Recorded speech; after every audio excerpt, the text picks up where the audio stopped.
7. Combatir la injusticia. Una de las mayores alegrías de mi vida es visitar a mi amigo Daniel Martínez.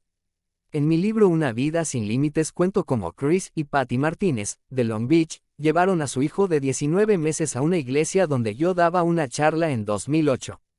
Aunque estaban sentados muy lejos de mí, Chris sostuvo en el aire al pequeño Daniel para que yo viera que aquel precioso niño había nacido tal y como yo, sin brazos ni piernas. En esa etapa, Daniel era la primera persona similar a mí que había conocido. ¡Qué momento tan emotivo! Inmediatamente sentí un vínculo estrecho con la familia Martínez. Estaba ansioso por hablar con ellos en privado para darles aliento y compartir mis experiencias. Y la alegría fue mayor aún cuando mis padres, que llegaron de Australia a los pocos días, también simpatizaron rápidamente con Daniel, Chris y Patty. Desde entonces hemos seguido en contacto. Daniel ha demostrado ser aún más audaz y aventurero que yo cuando tenía su edad. Dios me puso en su vida para darle el ejemplo que nunca tuve, y me siento bendecido cada vez que estamos juntos. Por tanto, podrás imaginarte mi preocupación cuando, hace unos meses, los Martínez me contaron que Daniel, quien ya está en primer grado, estaba teniendo problemas de acoso por parte de sus condiscípulos. Esta perturbadora noticia me golpeó y me afectó directamente. No importa a qué lugar del mundo viaje, China, Chile, Australia, India, Brasil, Canadá, siempre encuentro jóvenes que me narran historias de acoso, burlas y hostigamiento en las escuelas, en patios de juego y autobuses, y cada vez más en la internet. Casi todos los días escucho noticias de que en alguna parte del mundo, un joven se ha suicidado o ha atacado violentamente como consecuencia de un acoso continuo. En mis charlas con grupos escolares, me piden a menudo que hable en contra del acoso y que pida su erradicación. Por supuesto, esto me atañe profundamente en el plano personal, pues en mis primeros años de estudios fui víctima de ese tipo de abuso. En la enseñanza intermedia tuve muchos amigos, pero también sufrí comentarios hirientes y bromas malvadas.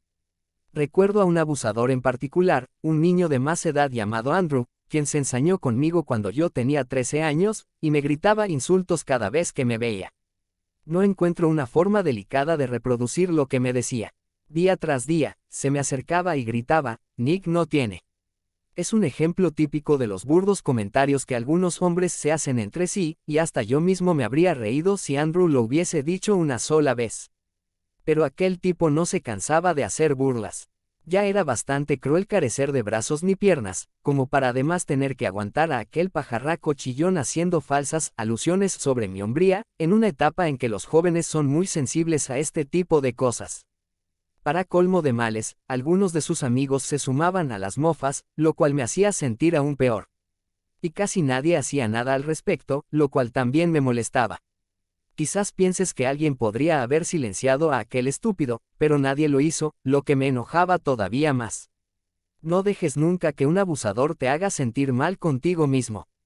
Sé que es más fácil decirlo que hacerlo. Las palabras pueden lastimarte aunque sepas que no son ciertas y tienen el objetivo de molestarte. Algo que se cumple especialmente cuando te ofenden una y otra vez frente a tus condiscípulos y amigos, y ellos no hacen nada por evitarlo. Siempre le digo a la gente que me faltan los brazos, pero no la capacidad de defenderme. En la escuela primaria tuve que soportar a un abusador que me sacó de mis casillas de tal manera que le rompí la nariz dándole un papirotazo con mi dura frente. Era más alto que yo, pero el tonto que me atormentaba en la escuela secundaria era mucho, mucho más alto. Por cierto, Andrew no es su nombre verdadero, que mis amigos australianos no se molesten en tratar de investigar su identidad. En aquel tiempo no estaba consciente de lo generalizado que estaba el abuso escolar, ni lo serio que podía ser. Solo sabía que escuchar las burlas de Andrew por lo menos una vez al día me provocaba un nudo en el estómago y me hacía sentir como un verdadero desastre. Al cabo de un par de semanas de abusos verbales, Andrew y sus insultos eran el primer pensamiento que me venía a la cabeza al despertarme por la mañana. Detestaba ir a la escuela, y trataba de no encontrarme con él, lo cual me hacía llegar tarde a clases. Y ni siquiera podía pensar con claridad, entre la preocupación por un posible encuentro con Andrew y el enojo y el dolor causado por la última mofa que me había gritado en el pasillo. Algunos de mis amigos de más edad se ofrecieron a darle una paliza, pero en realidad no quería lastimar a aquel palurdo. Solo quería que se callara. Finalmente, decidí confrontarlo, acumulando suficiente energía de mi enojo y temor para impulsar mi silla de ruedas hasta él en el pasillo, después de que espetara uno de sus habituales insultos y me avergonzara nuevamente. De cerca, Andrew era mucho más alto. Aquella fue una de esas ocasiones en las que deseé que mi silla de ruedas estuviera equipada con un ariete, o al menos una manguera de agua a presión. Sin embargo, advertí su sorpresa ante mi osada actitud. ¿Por qué lo haces?, le pregunté. ¿Hacer qué?, respondió. ¿Por qué te burlas de mí y dices esas cosas?, le pregunté. ¿Te ofende? Sí, me ofende cada vez que lo haces. No me di cuenta, hombre. Estaba bromeando. Lo siento. Como su disculpa me pareció genuina, la acepté y nos dimos la mano. Es una broma. En realidad le dije, te perdono, y eso pareció sorprenderle. Nunca más volvió a molestarme. Estoy seguro de que Andrew no se consideraba un abusador. A menudo, los bravucones no se consideran como tales. Solo creen que están bromeando o haciéndose los graciosos, pero no se dan cuenta de que sus palabras son hirientes. Cuando lo son, es necesario que se detengan o que los obliguen a parar. Andrew puede haber sido una de esas personas a quienes les resulta difícil relacionarse con alguien que tiene una discapacidad, y quizás intentó eliminar lo que consideraba una brecha entre lo normal, él, y lo diferente, yo, burlándose de mí. Pero independientemente de cuál haya sido su razón, Andrew me lastimaba y arruinaba mis días escolares con sus comentarios desconsiderados. Cuando los padres de Daniel me contaron que estaban acosándolo en la escuela primaria, volví a recordar aquellos sentimientos pretéritos y se abrieron viejas heridas. Él y yo nos parecemos mucho, no solo en el aspecto físico, sino también en el temperamento. Daniel es un chico sociable y amante de la diversión, y yo sabía que el acoso le robaría alegría y desencadenaría inseguridades, tal como me ocurrió a mí. Ante esto, me ofrecí para dar una charla en su escuela acerca de los peligros y la crueldad del acoso. Una idea que los funcionarios escolares aceptaron de buen grado, pidiéndome que hablara en todos los grados, desde preescolar hasta quinto, y me complació ver que el personal estaba esforzándose lo más posible para ayudar. También hicieron posible que Daniel les hablara a todos los alumnos acerca de lo que puede y lo que no puede hacer, cómo realiza ciertas tareas, y cómo es su vida sin brazos ni piernas. El día de Daniel fue un éxito colosal.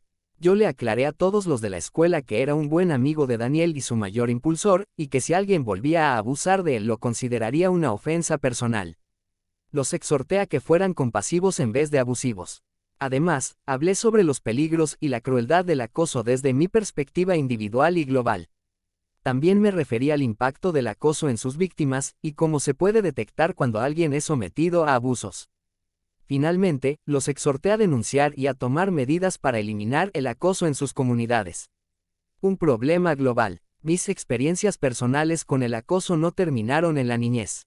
Hace poco, viajaba con unos amigos y, mientras nadaba en la piscina del hotel, un tipo, obviamente borracho, me dirigió comentarios crueles y en voz alta. Pensar que el acoso es un problema de niños es un error común. Que lo diga la oficial de policía humillada, intimidada y rechazada por sus compañeros. O el anciano caballero que vive con miedo a los adolescentes que aterrorizan su edificio de apartamentos. O el adolescente cuya página de Facebook es bombardeada con comentarios crueles e hirientes. El abuso se manifiesta de formas múltiples que van desde los sobrenombres, las burlas y los rumores ofensivos a los ataques físicos y el acoso cibernético a través de la Internet, las redes sociales, los mensajes de texto y los celulares, que se usan para asediar e intimidar. La mayoría de los estudios científicos reportan que entre el 25 y el 40% de los jóvenes son víctimas de acoso escolar. Un informe de la Asociación Nacional de Educación publicado en 2011 revela que casi todos los estudiantes han tenido algún tipo de contacto con el acoso escolar para cuando se gradúan de enseñanza secundaria. El informe añade que el acoso puede acarrear problemas académicos, sociales, emocionales, físicos y de salud mental. Kerry Kennedy, presidenta del Centro Robert F. Kennedy para la Justicia y los Derechos Humanos, ha caracterizado el acoso como una forma de abuso contra los derechos humanos, y en 2010, el Departamento de Educación de los Estados Unidos llevó a cabo la primera cumbre federal para tratar el tema del acoso escolar. El acoso ha dejado de ser cosa de niños. Todos experimentamos formas menores de asedio e intimidación en la niñez. Pero la mofa en el patio de juegos ha escalado en las últimas décadas hasta convertirse en un abuso mental, físico y emocional más grave que tiene lugar frente a frente o mediante la Internet y los teléfonos celulares. La Organización Mundial de la Salud ha calificado el acoso como un importante problema de salud pública, en escuelas, centros de trabajo y en la sociedad en general, donde las minorías étnicas y los homosexuales son víctimas frecuentes.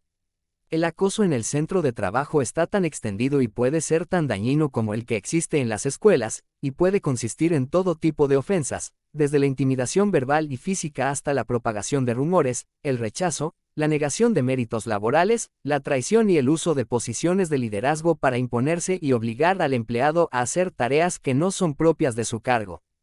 Un estudio realizado por el Instituto de Acoso Laboral descubrió que el 37% de los estadounidenses ha sido víctima de abuso en su centro de trabajo y que el 40% no se atrevió a denunciar el caso a sus empleadores.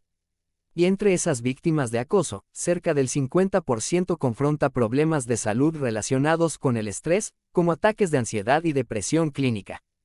Según muchos estudios, las personas que han sido víctimas o testigos de acoso corren un riesgo significativo de autoaislamiento, de abuso del alcohol y drogas, de problemas de salud y depresión, y de autoagresión. También se están conociendo cada vez más informes de agresiones violentas por parte de las víctimas de abusadores en las que personas inocentes han resultado heridas o muertas. Finlandia, una nación normalmente pacífica, fue profundamente sacudida en 2007 cuando un estudiante de 18 años perpetró una masacre en su escuela donde perdieron la vida 8 personas, incluyendo el director, la enfermera y otros 6 alumnos. El asesino, que llegó a dispararle hasta 20 veces a algunas de sus víctimas, se suicidó al terminar su masacre. Había llevado 500 cartuchos de municiones a la escuela y además trató de incendiar el edificio. Una investigación policial confirmó que el joven había sido abusado con frecuencia en la escuela. En un video que subió a la internet antes de la matanza, se le ve con una pistola en la mano y vistiendo una camiseta donde se lee, "La humanidad está sobrevalorada". Pocos años antes, un joven californiano de 15 años abrió fuego en un baño para varones de la escuela Santana High School con un revólver de 8 balas, y luego pasó al área de deportes de la escuela. Cuando concluyó la balacera, había matado a 2 estudiantes y herido a 13. El agresor, Andy Williams, era de estatura pequeña, por lo que se burlaban de él con frecuencia, tanto en su escuela anterior en otro estado, como en la nueva. Pero lo peor es que los ataques no se limitaron a la escuela, sino que se extendieron a su domicilio, al que entró alguien, revolvió entre sus pertenencias y le robó su máquina Nintendo. Y en la nueva ciudad a la que se mudó, le robaron la patineta y los zapatos en un parque de patinaje, y, a solo 2 semanas antes de la matanza, Williams fue golpeado brutalmente. El acoso fue citado en un informe del Servicio Secreto de los Estados Unidos publicado en 2002 como un factor determinante en el 71% de los 37 episodios de ataques con arma de fuego en escuelas, estudiados por la agencia. En varios casos, los atacantes habían sido víctimas de acoso y asedio, prolongado y severo. En algunas ocasiones, haber sido abusado resultó ser un desencadenante de la decisión del estudiante de atacar a otros. Se trata de un problema grave, cuando además consideramos que en el 85% de esos casos no hubo intervención de personas con autoridad. Los estudios también revelan que un abusador es 6 veces más propenso a ir a la cárcel antes de los 24 años y 5 veces más propenso a tener extensos antecedentes penales en la adultez. Los expertos afirman que los abusadores de patios escolares de hoy serán los depredadores de la sociedad en el futuro. Tanto en mi niñez como en mis años de adulto, mis experiencias con los abusadores me han dejado intimidado, deprimido, ansioso, estresado y mal del estómago. Lo terrible es que mis episodios de abuso son nada comparados con la mayoría. Los reportes de acoso que me llegan cada día a mi buzón de correo electrónico y páginas web son realmente perturbadores, al igual que muchas de las historias que me relatan directamente personas que asisten a mis charlas o con las que hablo en mis viajes. Recién terminaba mi charla sobre este preciso tema ante un enorme grupo de estudiantes de San Fernando Valley Academy en Northridge, California, cuando un hombre alto, canoso y con perilla se me acercó mientras salía del lugar. «Nick, ¿le importaría si hablo con usted un minuto?», dijo, presentándose como Jeff Lasseter. Había tal tristeza en sus ojos, que le pedí que me abrazara. Con lágrimas en los ojos me agradeció por haber exhortado a los chicos a poner fin a las burlas y el acoso. Pensé que era todo lo que me iba a decir, pero luego me contó que su hijo Jeremiah se había suicidado en 2008 a causa del acoso constante del que fue víctima en su escuela. Su trágica historia es testimonio de lo peligroso que puede llegar a ser el acoso, y lo estresante y dañino que puede ser para sus víctimas, independientemente de la edad o la estatura que tengan. Jeremiah no parecía presa fácil para los abusadores. A los 14 años medía más de 6 pies y medio de altura, pesaba unas 275 libras, y se desempeñaba como guardalíneas ofensivo del equipo de fútbol en un centro de enseñanza secundaria con una matrícula de 600 estudiantes. Sin embargo, lo cierto es que los abusadores aprovechan las vulnerabilidades, algo que todos tenemos. Los abusadores se las ingenian para detectar las tuyas. En ocasiones atacan físicamente, pero también pueden atormentar a sus víctimas mental o emocionalmente.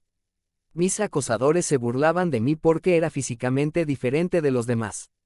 Se mofaban por mi falta de extremidades, o porque no podía hacer lo que podían hacer ellos. Yo fui una presa fácil, pero, en el caso de Jeremiah, su estatura y carácter apacible lo hicieron un objetivo más fácil aún. Jeremiah tenía dos vulnerabilidades que aprovecharon los que abusaron de él. Tenía problemas para integrarse al grupo porque tenía un impedimento de aprendizaje, y por eso el trabajo académico le resultaba especialmente arduo. También se negaba a utilizar su estatura para atemorizar a quienes lo atormentaban, porque una vez lo habían suspendido por pelear en sus años de primaria. En vez de enfrentarse a los acosadores o pedir ayuda a sus maestros o supervisores, Jeremiah se aisló y no le dio salida a su ira. Sus amigos le llamaban gigante noble, pero el rechazo que sentía Jeremiah por las peleas, a pesar de su tamaño, lo hizo una víctima idónea para quienes se burlaban de él para demostrar que no le temían a un chico tan grande. Un amigo recordó que un día atormentaron tanto a Jeremiah en clase, que finalmente se puso de pie y dijo, «Déjenme en paz». Cuando se dieron cuenta de que Jeremiah no los iba a enfrentar, lo molestaron aún más. Sus amigos afirmaron que lo acosaban desde la enseñanza primaria, un problema que empeoró en la escuela secundaria. Un día de noviembre de 2008, alguien le lanzó chile a Jeremiah en la fila del almuerzo, y, según su padre, otro trató de bajarle los pantalones. Atormentado, el joven escapó de la cafetería y se encerró en una caseta, sacó una pistola de su mochila, y se dio un tiro en la cabeza. Nadie sabía el dolor emocional que aquejaba a Jeremiah. Al igual que tantos otros abrumados por el acoso, yo entre ellos, este joven les ocultó su creciente depresión a sus padres y amigos. Hace un año me preocupó que estuviera entrando en ese sitio donde los chicos no reaccionan. Prefiero que reaccionen, le dijo uno de los maestros de Jeremiah a un reportero poco después de su muerte. Los administradores de la escuela afirmaron que Jeremiah había mejorado académicamente, y que además se sentía muy bien por haber logrado su mejor jugada en el equipo de fútbol el viernes anterior. Pero esto es lo que debes recordar si alguna vez te has burlado de alguien o si conoces un caso de abuso, nunca se sabe qué puede empujar a alguien a cometer un acto extremo. Es posible que Jeremiah estuviera satisfecho con sus calificaciones y su perfeccionamiento en el terreno de fútbol.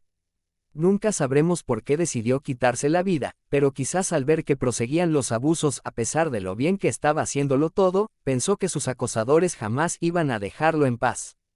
Se han producido tragedias similares, como la muerte en enero de 2012 de Amanda Cummings, una joven de 15 años de Staten Island, Nueva York, que perdió la vida al lanzarse frente a un autobús en marcha con una nota suicida en su bolsillo. La policía descubrió que estaba siendo víctima de acoso en la escuela y en Facebook por parte de sus condiscípulos. Una encuesta realizada en esa escuela un año antes reveló que el 80% de los alumnos había sido objeto de acoso o de amenazas. Según reportes de prensa, una de las amigas de Amanda escribió en Facebook que esperaba que esa muerte atormentara por siempre a aquellos que hicieron sentir a Amanda como si tuviera el mundo en su contra. La madre de otro alumno que sufrió acoso en el plantel de enseñanza secundaria de Jeremiah Lasseter, asistió a una vigilia después del suicidio del joven, y le dijo a un reportero, siempre habrá acoso mientras nadie haga algo al respecto. El acoso es parte del lado oscuro de la naturaleza humana, y con toda seguridad ha estado entre nosotros desde que ha existido pecado en este mundo. El propio Jesús fue víctima de tormentos constantes por parte de sus enemigos. Cuando lo detuvieron, Jesús fue interrogado por el sumo sacerdote Anás sobre sus discípulos y sus enseñanzas.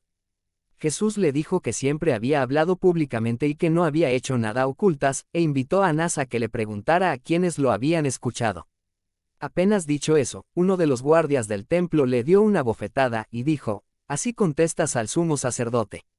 Me agrada que Jesús no se retractara ante sus perseguidores religiosos. Por el contrario, le preguntó al guardia por qué lo había golpeado. «Si he hablado mal, prueba en qué, pero si he hablado bien, ¿por qué me pegas?». Creo que la lección que Jesús estaba impartiendo en ese momento era que nadie debe quedarse con los brazos cruzados al ser acosado o perseguido. Por el contrario, debemos poner nuestra fe, rebelarnos contra los que intimidan y persiguen, tanto a nosotros como a cualquier persona, y exigirles un trato justo. Es probable que alguna burla o una broma de mal gusto sea la última gota, el golpe final contra alguien a quien conoces que ha estado soportando en silencio lo que sufrieron Amanda o Jeremiah. ¿Quieres ser la persona que permita la continuidad del acoso o la que ayude a evitar una tragedia innecesaria?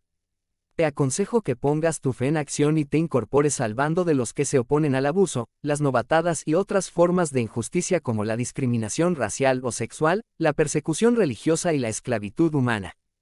Jeff Lassater me aseguró que estaba resuelto a hacer todo lo posible por oponerse al tipo de acoso que precipitó a su hijo a la muerte. Poco después del suicidio de Jeremiah, fundó Jeremiah Project 51, www.jeremiah51.com, una organización sin fines de lucro que se ha convertido en un factor importante en la lucha para erradicar el acoso. El padre de Jeremiah cree que el acoso es como el cáncer, y por tanto, la única manera de eliminarlo es extirpándolo. Jeremiah Project 51, el número de Jeremiah en su equipo de fútbol y en su camiseta de jugador era el 51, se dedica a erradicar el acoso, escuela por escuela. La organización tiene una línea telefónica gratuita de ayuda, 866-721-7385, a donde pueden llamar los estudiantes o los padres si conocen un caso de acoso, y reportarlo anónimamente. El equipo de Project 51 hará una llamada a la escuela y pedirán una investigación al cabo de 24 horas, a la cual darán seguimiento. Los padres también pueden llamar a ese número telefónico para pedir ayuda si sus intentos por alertar a una escuela con respecto a un caso de abuso han sido ignorados. De nuevo, el equipo de Project 51 se asegurará de que la escuela resuelva el problema. La organización, radicada en Winnetka, California, insiste en que las escuelas con reportes de acoso tengan un programa educacional que alerte al personal, a los estudiantes y a los padres para que puedan detectar las señales de abuso.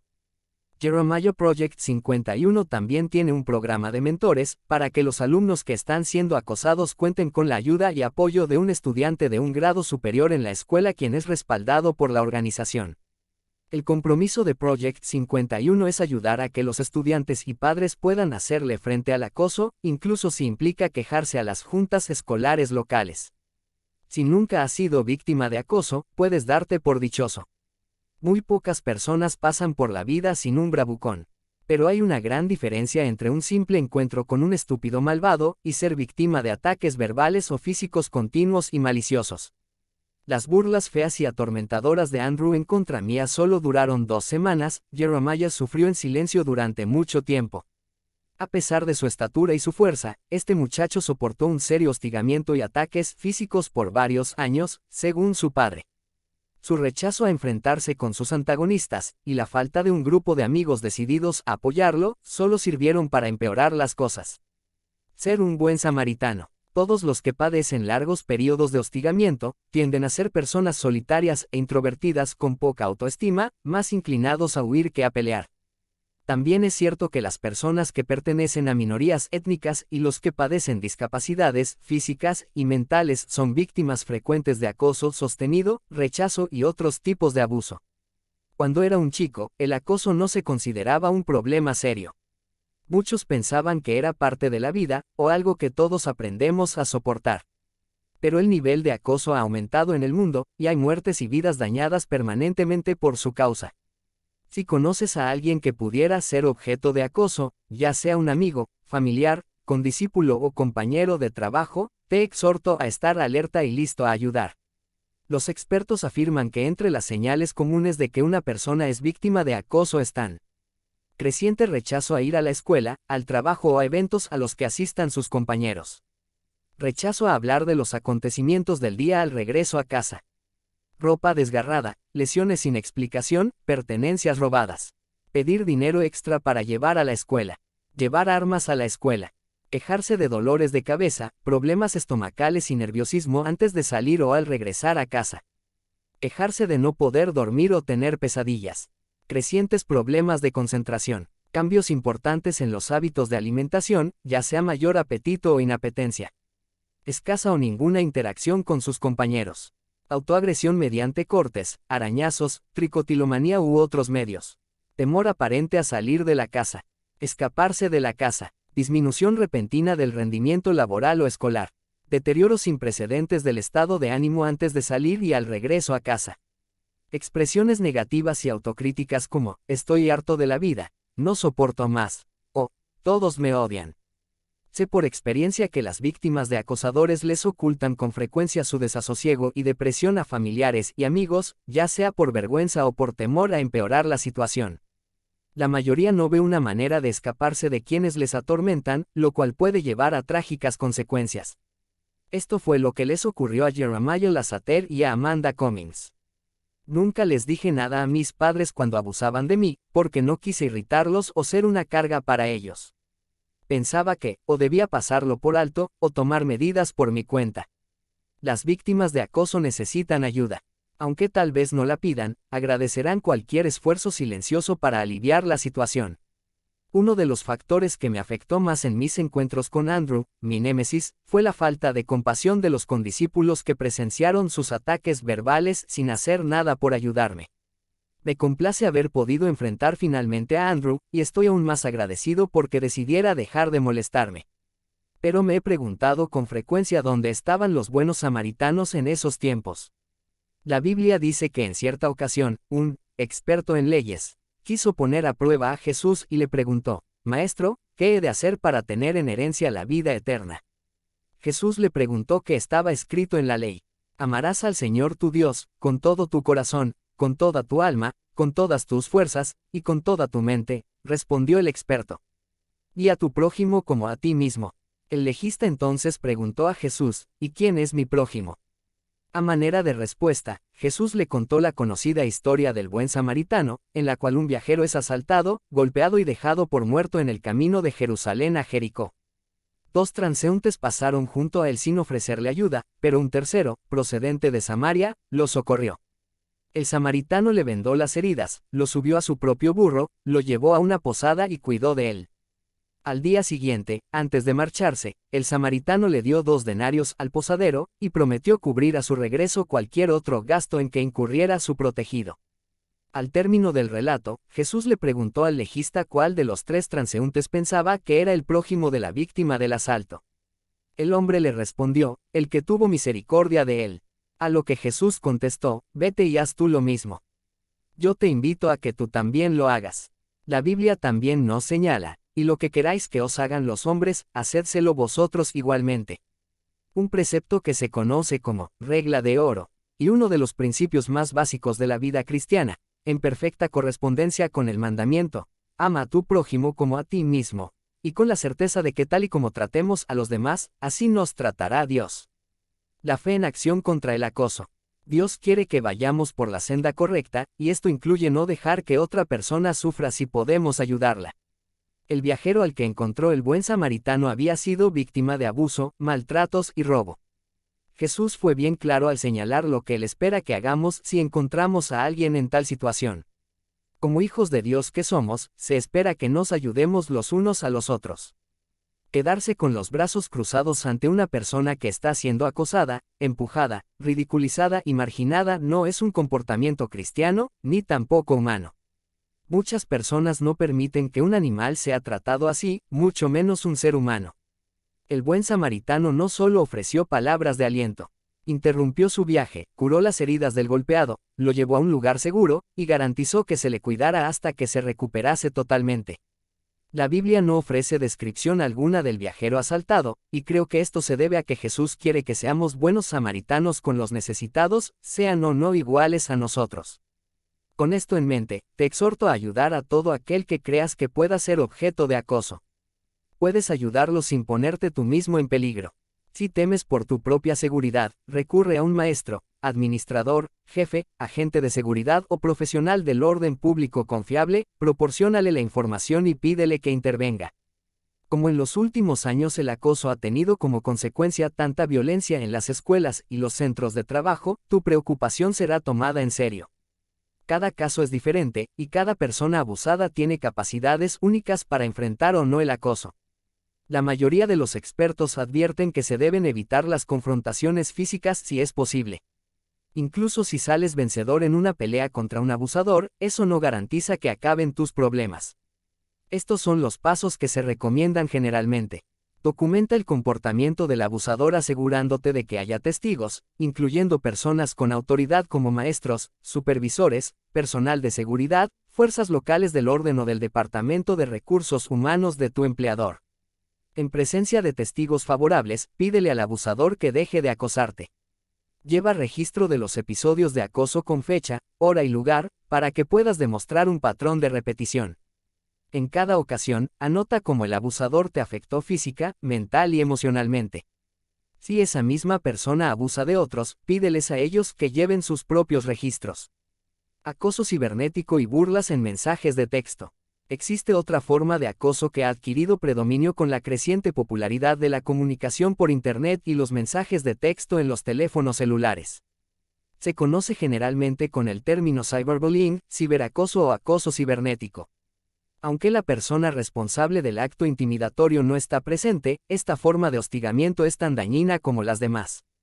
Con frecuencia, aunque no siempre, el abusador también puede estar acosando en persona a la misma víctima. Además, no es inusual que ambas partes se ofendan cibernéticamente con amenazas, rumores y comentarios repugnantes. En los últimos años, el acoso cibernético se ha citado como factor determinante en varios suicidios. Ryan Holigan, estudiante de octavo grado en Vermont, se quitó la vida en 2003 después de la propagación de ciertos rumores acerca de él en la Internet. Su padre lo describió como un frenesí colectivo, en el que otros niños quienes normalmente no hacen ese tipo de cosas, se incorporaron al acto cruel del desprestigio. En otro caso que tuvo gran cobertura de prensa, Megan Mayer, de Missouri fue supuestamente empujada al suicidio en 2006 a causa del ciberacoso por parte de la madre de una de sus compañeras de aula. Debido a la existencia de tantos casos notorios de suicidios y ciberacoso, muchos gobiernos han promulgado leyes contra el uso de la Internet o los teléfonos celulares para hostigar o intimidar a otras personas. Si crees que alguien te atormenta con mensajes de correo electrónico, en medios sociales o mensajes de texto, puedes confrontarlo de varias maneras. Si vives con tus padres, debes alertarlos de inmediato, para que puedan decidir qué medidas tomar. Si eres víctima de acoso, recuerda que la batalla más importante que hay que ganar es la interna. Lo que alguien te diga o haga no debe definir jamás lo que eres. Dios te creó para un propósito. Tienes valor ante sus ojos. Orienta tu fe hacia esa realidad, y luego pon esa fe en acción poniéndote por encima de toda crítica, rumor o abuso ocurrido en el pasado. Has sido creado perfectamente por Dios. No dejes que nadie te haga creer lo contrario. El acosador quiere que creas que estás por debajo de lo que eres realmente, porque rebajarte le hace sentir superior. No tienes que participar en ese juego, sino enfocarte en desarrollar tus propios dones. Dios se hará cargo del resto, y tendrás alegría y plenitud cuando vayas por la senda creada para ti y solo para ti. Abusos extremos. Una forma de avanzar en una dirección positiva si eres víctima de acoso u hostigamiento es concentrarte en ayudar a los demás y a marcar una diferencia positiva en sus vidas. Te prometo que esto también significará para ti una satisfacción maravillosa. En mis viajes he conocido a mucha gente dedicada y generosa que ayudando a los demás se ha elevado por encima de sus propios retos. Incluso algunos han sido acosados y amenazados por sus esfuerzos, pero han perseverado. Como he explicado anteriormente, existen muchas formas de acoso en el mundo. Cada vez que una persona priva a otra de seguridad, libertad y paz mental incurre esencialmente en una violación de los derechos humanos. El acoso es una variante que la mayoría de las personas experimenta de alguna u otra forma. Entre las violaciones de los derechos humanos más graves que ocurren en el mundo actual están la purificación étnica, también conocida como genocidio, el racismo, la persecución por creencias religiosas u orientación sexual, la esclavitud sexual, el tráfico de personas y la mutilación. He sido testigo de los horrores de muchas de las formas de violación de los derechos humanos en el mundo. En Una vida sin límites, hablo sobre la calle de las jaulas, centro de prostitución y esclavitud sexual en los barrios marginales de Mumbai, India, donde el reverendo K. de Baraj, fundador de Bombay Teen Challenge, BTC, trabaja incansablemente para aliviar el sufrimiento de mujeres y niños aquejados por la esclavitud, abusos físicos, pobreza, enfermedades de transmisión sexual y drogadicción. Mi ministerio le ofreció apoyo a la extraordinaria labor del tío Deb en Mumbai, y me complació saber que otro cristiano puso su fe en acción al más alto nivel para recaudar fondos a favor del Bombay Teen Challenge. Este hombre inusual es cristiano y jugador de béisbol. En enero de 2011, R.A. Dickey, lanzador de los Mets de Nueva York, el conocido equipo de las Grandes Ligas, recaudó fondos y dio a conocer el BTC durante su ascenso a la cumbre del Kilimanjaro en África, a 19,000 pies de altura. Al llegar a la meta después de escalar 40 millas, envió el siguiente mensaje: Dios es bueno. Aprecio lo que hizo R.A. Dickey al convertir en beneficiaria de su aventura a la gran organización del tío Deb, especialmente después de que los Mets le advirtieran que si su lanzador estrella se lesionaba en su ascenso podrían cancelar su contrato de 4.5 millones. En el mundo hay mucha gente que pone su fe en acción para luchar por los derechos humanos y contra el abuso de los débiles y los indefensos. Uno de los más dedicados que conozco es una joven que bien pudo haberse enfocado en su carrera de abogada en California. Conocí a Jacqueline Isaac, quien tiene más o menos mi edad, gracias a sus padres, Víctor e Yvette, valerosos y dedicados evangelistas cristianos que llevan a cabo la obra de Dios en el mundo árabe con su organización sin fines de lucro Road of Success, y producen un programa cristiano de televisión en árabe conocido como Marah Fadela, Mujer Virtuosa, que tiene como presentadora a Yvette, y brinda un contenido educativo e inspirador. Los árabes de todo el mundo ven sus programas por satélite. Poco antes de conocer a Yvette, un discapacitado en silla de ruedas se le acercó a la salida de su iglesia en Egipto, la jaló por la manga y le dijo: «Estás muy enfocada en las necesidades de las mujeres y los niños. ¿Cuándo vas a comenzar a ocuparte de nuestras necesidades? Nosotros también necesitamos ayuda». Yvette se sintió muy mal al escucharlo, pero le explicó que no tenía contacto con ninguna persona ni organización cuyo ministerio auxiliara a personas con discapacidades. Pero el hombre en silla de ruedas le respondió: «Este es un mensaje de Dios. Él pondrá en tu camino a la persona que te ayudará a crear tu ministerio para los discapacitados. Pero no será como los demás. Haz el trabajo que necesitamos». Aproximadamente una semana después, un sacerdote le dijo a Yvette que había visto el video de un joven que podría ser un invitado ideal para su programa de televisión. ¿Quién? Pues yo. Yvette se puso en contacto con Life Without Limes y me invitó al programa. Enseguida nos hicimos amigos, y ahora llamo a Yvette mi madre egipcia. Aunque en ese momento el gobierno egipcio no acogía a los evangelistas cristianos, Yvette cuenta con tal reputación que pudo coordinar un viaje misionero para mí. Mi mensaje de triunfo sobre las discapacidades y otros retos tuvo una gran cobertura de prensa, y propició encuentros con numerosos funcionarios gubernamentales y personalidades como el alcalde de Alejandría y la princesa de Qatar, Sheikh Isa Khalifa bin Ahmed Al Thani, quien trabaja con las Naciones Unidas en cuestiones que afectan a los discapacitados. Con el apoyo de muchos líderes influyentes, Yvette me ayudó a organizar un evento en 2008 en que me proponía hablar, con ella como traductora, ante 2,000 personas en El Cairo. Pero nos sorprendimos enormemente ante la asistencia de 20,000 personas, una de las mayores concurrencias de cristianos en la historia moderna de esa nación. El éxito del evento me abrió las puertas a muchas otras naciones del Oriente Medio como Kuwait y Qatar.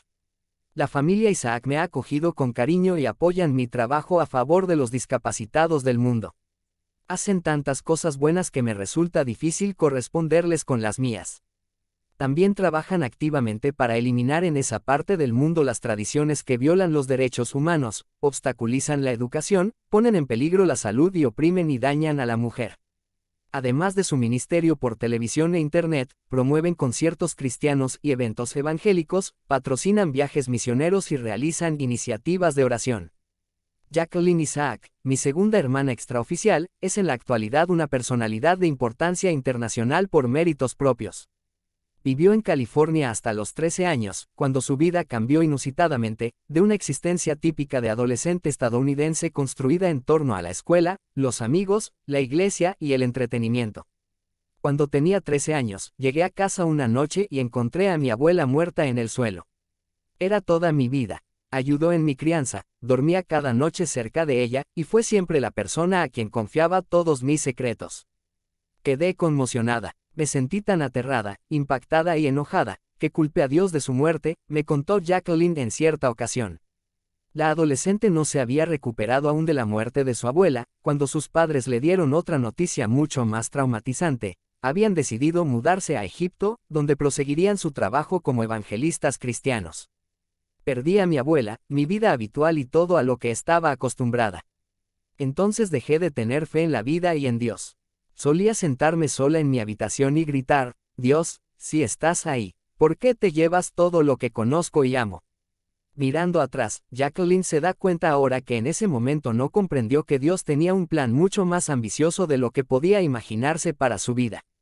Un día me reuní con un pastor que me asesoraba, quien me miró y dijo, no entiendes. Dios te ha alejado de todo lo que conoces para que solo te quede confiar en Él. En ese instante, Jacqueline escuchó el llamado que Dios le reservaba a su vida, y supo que tenía que transitar por el camino de la fe, independientemente de sus circunstancias. Esencialmente, aquellas circunstancias difíciles eran exactamente lo que necesitaba para formarme y moldearme con vistas al llamado de Dios. Y comprendí finalmente el principio de transitar por el camino de la fe, agregó. Varios meses después del encuentro con el pastor, una pastora proveniente de Texas estaba de visita en Egipto. Jacqueline estaba al frente de una conferencia cristiana.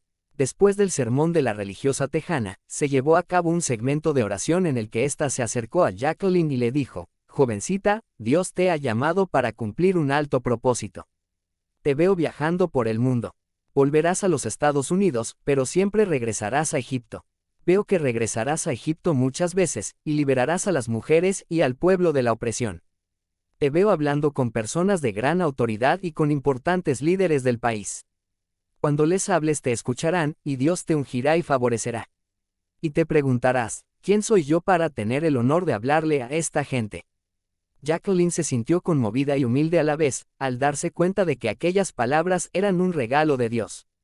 Tuve que aferrarme a su palabra y creer realmente en ella, aunque no tuviera en ese momento la estatura, la instrucción ni la posición, Dios obraría su trabajo en mí, aseguró. A los 15 años, Jacqueline fue aceptada en una universidad estadounidense, pero cambió la biología y sus planes de hacerse doctora, después de que uno de sus mentores afirmara que estaba destinada a ser una embajadora. Vas a eliminar la brecha entre dos mundos, y cuando hables, te escucharán, le aseguró el mentor. Jacqueline se dio cuenta de que su destino estaba vinculado a la patria egipcia de sus padres. Supe que Dios tenía un plan para enviarme de regreso a Egipto. En mis años universitarios, transité por el camino de la fe y le permití a Él que obrara un trabajo maravilloso en mí. A pesar de que parecía increíble, comprendí que, aun cuando parezca imposible, hay que aferrarse al Dios que hace posibles los sueños y las maravillas más irreales, continuó. Jacqueline ha logrado el cumplimiento de esa posibilidad. Ahora trabaja con líderes religiosos, gubernamentales y activistas sociales para materializar cambios en Egipto. Cuando se mudó allí en su juventud, le afectó profundamente la opresión de la mujer, y le conmovió aún más que algunas de sus parientes egipcias fueran sometidas a la horrenda tradición de la mutilación genital. Cuando preguntó a adultos y a varios religiosos acerca del tema, le negaron que se siguiera practicando. Otros le respondieron que solo se hacía para proteger a las jóvenes del sexo premarital. El Fondo de Naciones Unidas para la Infancia, UNICEF, estima que cerca de 140 millones de mujeres en todo el mundo han sido víctimas de esta cruel tradición cultural, cuya práctica sigue siendo generalizada en Egipto, Etiopía y Sudán, y algunos grupos de Kenia y Senegal. Muchos de esos países creen que esa costumbre a la que se someten desde niñas pequeñas a jóvenes de 15 años, es decretada por sus religiones, aunque ninguna religión conocida la exige. Otros creen que tal mutilación protege a las chicas de cualquier actividad sexual hasta que estén listas para el matrimonio. Lo que sé es que a esas chicas les extirpan partes del cuerpo, y eso es horrible. Son cosas que me estremecen. Yo podía haber sido una de esas niñas si no hubiera tenido la gracia de Dios en mi vida.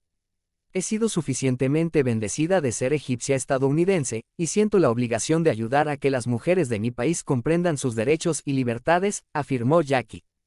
Después que Jackie regresó a los Estados Unidos para cursar estudios de derecho, se convirtió en franca defensora de los derechos humanos en Egipto, en África y en Asia. Ha viajado con frecuencia a zonas rurales de Egipto y otras naciones como parte de su campaña.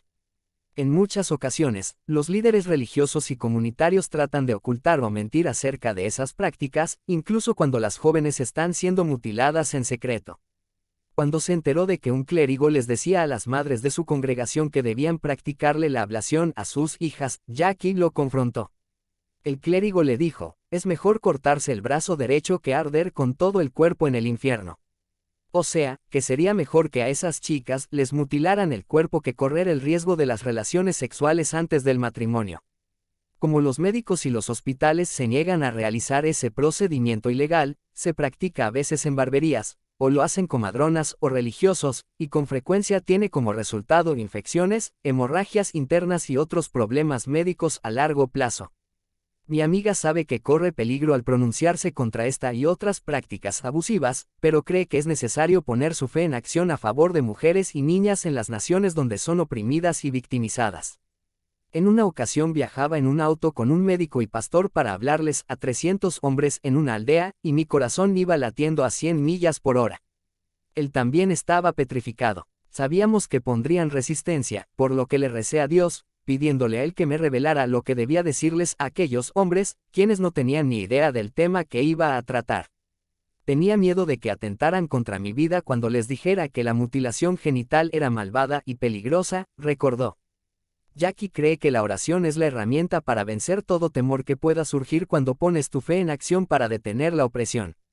Y dice además que la oración puede acarrear victorias más allá de tus circunstancias. Cuando estaba a 2 minutos de distancia de la iglesia, sentí que me invadía la paz del Espíritu Santo, y supe que las palabras que saldrían de mi boca no iban a ser mías, sino las de Dios. Sería Dios quien nos proporcionaría la victoria. Y sería Dios quien me favorecería, y Dios quien tocaría los corazones de aquellos hombres, dijo. Cuando se puso de pie para hablarles a aquellos hombres, la merced y la gracia de Dios cayeron sobre ella. En vez de lo que temían, se produjo un resultado celestial, y Dios propició respuestas abrumadoramente positivas por parte de aquellos pobladores a quienes temía. Pusieron las manos en alto y se postraron, pidiéndole perdón a Dios y arrepintiéndose de lo que les hicieron a sus hijas. Pensé que si me hubiera dejado llevar por el miedo, Dios no me habría usado de esa forma inimaginable, aseguró. Jackie les explicó que muchas de sus esposas no querían tener relaciones sexuales porque habían sido mutiladas en su niñez, y el coito les resultaba doloroso. Normalmente, se considera ofensivo que una extranjera se atreva incluso a hablar de sexo ante los hombres. Sin embargo, respondieron pidiendo perdón y jurando que jamás volverían a permitir una mutilación. Sentí que Dios estaba protegiéndome con su favor. Fue emocionante. Hemos visto mucho arrepentimiento, aseguró Jackie. En otra ocasión, cuando comenzó su campaña, Jackie visitó una aldea miserable y peligrosa, para hablar con las mujeres acerca de sus experiencias con la mutilación genital femenina, considerado un tema tabú. Varias personas le advirtieron que no fuera, pero, según ella, sentí realmente en mi corazón que Dios me estaba guiando hasta allí. Sentí que Él me decía que era importante cuidar a uno de estos mis hermanos más pequeños en una aldea llena de delincuentes, basura y pobreza. Según Jackie, seguí el susurro en mi corazón, y fue a pesar de sus temores. Estaba hablando con algunas mujeres cuando 2 hombres irrumpieron en la habitación. Uno de ellos tenía un cuchillo, y comenzaron a discutir entre sí para determinar si debían permitirle a Jackie permanecer en el lugar. Mientras peleaban, el hombre que tenía el cuchillo cayó casi a los pies de Jackie. Comencé a orar y le pedí a Dios que controlara la situación. Lo llamé en el nombre de Jesús, y de improviso, el hombre se puso en pie, me miró, y salió corriendo, narró Jackie, quien consideró el suceso una increíble anécdota de fe. A partir de aquello, me di cuenta de que cuando enfrentas un peligro, es porque Dios va a hacer algo grande que Satanás quiere impedir. La pregunta es, ¿cómo le harás frente a esa circunstancia, manchándote o enfrentando a Satanás con la armadura de Cristo? Me siento feliz de haber permanecido allí ese día, porque no solo pude escuchar a aquellas mujeres, sino que además, Dios me usó para convencer al padre de aquella familia para que jamás volviera a hacer una ablación a ninguna de sus hijas. Incluso el padre comenzó a hablar con otros miembros de su familia y en la aldea acerca de lo erróneo de esa práctica, concluyó Jacqueline. En la misma línea de la Biblia que dice, no participéis en las obras infructuosas de las tinieblas, antes bien, denunciadlas. He trabajado con Jackie y sus padres en esta causa, con misiones a Egipto y otros países, pero la demostración de la fe en acción de esta joven en condiciones peligrosas es notable. Después de la revolución de la primavera egipcia que derrocó al régimen de Hosni Mubarak en 2011, Jacqueline se dedica intensamente a salvaguardar la paz, a la creación de consenso y a varias iniciativas en defensa de los derechos humanos. Esta valerosa abogada colabora con líderes cristianos y musulmanes, así como con académicos, activistas y jóvenes revolucionarios, para crear un convenio de paz y respeto de los derechos humanos para la nación conocido como Acuerdo de Paz y Plan de Acción de Cannes. Además, ha fundado un movimiento de coalición llamado God Created All para unificar a los egipcios de todo el mundo. Como reconocimiento a su trabajo en Egipto, el jeque más importante del planeta le pidió a Jacqueline que fuera representante en los Estados Unidos de Family House, comité organizado por líderes religiosos egipcios para estimular la cooperación entre cristianos y musulmanes. La promesa de Dios que me fue dada en mi juventud se cumple actualmente hasta en sus más mínimos detalles. Por supuesto que es peligroso a veces, pero es como un fuego en mi corazón. Hay temor y preocupación por lo que hago, pero no puedo extinguir esa pasión, y después de la revolución en Egipto, hay una gran oportunidad de hacer cosas. De momento, por ahora camino paso a paso, explicó Jacqueline. La Biblia dice, se te ha declarado, oh hombre, lo que es bueno, lo que Yahvé de ti reclama, tan solo practicar la equidad, amar la piedad, y caminar humildemente con tu Dios. Las injusticias como el acoso, los crímenes por intolerancia, la persecución religiosa y otras violaciones de los derechos humanos son responsables de mucho sufrimiento en este mundo. Sería incapaz de aconsejarte que te arriesgues como Jackie, pero si eres una víctima, o si conoces a una víctima de abuso, te ruego se lo notifiques a alguien que esté en posición de ayudar. Pon tu fe en acción contra la opresión y la injusticia como tú puedas. Y, sobre todo, reza por un mundo en el que cada persona viva sin ser lastimada y en paz, siguiendo el propósito de Dios. Rezarás primeramente por ti. Hazlo si estás haciendo algo que pudiera ser visto como una semilla de muerte mediante la persecución, los rumores o el acoso. Él te ayudará a cambiar. Rezarás para que Dios guarde tu corazón cuando los demás te atropellan. Sin la oración somos débiles. Con la oración tenemos su fuerza a nuestro lado. Rezarás también conmigo para que los integrantes de esta generación dejen de ser espectadores y presten ayuda. Reza por tu escuela, por los que te maltratan. Reza con todo tu corazón, para que todos podamos estar alertas y encontrar formas para marcar una diferencia en este mundo.